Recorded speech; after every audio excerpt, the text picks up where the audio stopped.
সব ইচ্ছে কি সবসময় পূর্ণ হয়? কখনো কোনো ইচ্ছে সারা জীবন মনের মাঝে বন্দি হয়েই থেকে যায়। স্নিগ্ধারও একটা ছোট ইচ্ছে ছিল, যেটা সে কোনোদিন কাউকে বলতে পারেনি, স্বামীর কাছেও না। কি করে বলবে? মানুষটার মুখের দিকে তাকালেই যে বড্ড মায়া হয়।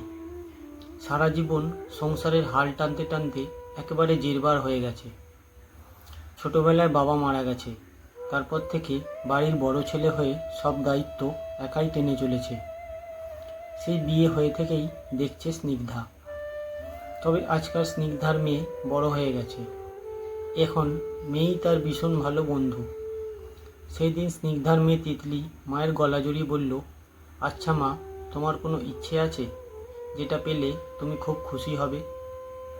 স্নিগ্ধা হাসতে হাসতে বলল, আছে তো, আমার বহুদিনের শখ।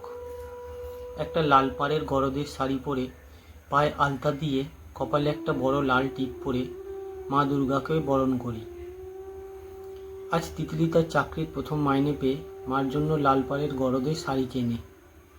খুব আনন্দ মন নিয়ে সে ঘরে আসছে। কিন্তু ও কি, তাদের বাড়ির সামনে এত ভিড় কেন? তিতলির বুকের ভিতর হঠাৎ করে অজানা ভয় কেঁপে উঠল। সে ধীরে ধীরে বাড়ির ভিতরে প্রবেশ করতেই দেখে তার বাবা একটা সাদা চাদর ঢাকা দিয়ে শুয়ে আছে, আর তার মা ও ভাই নিথর পাথর হয়ে সামনে বসে আছে।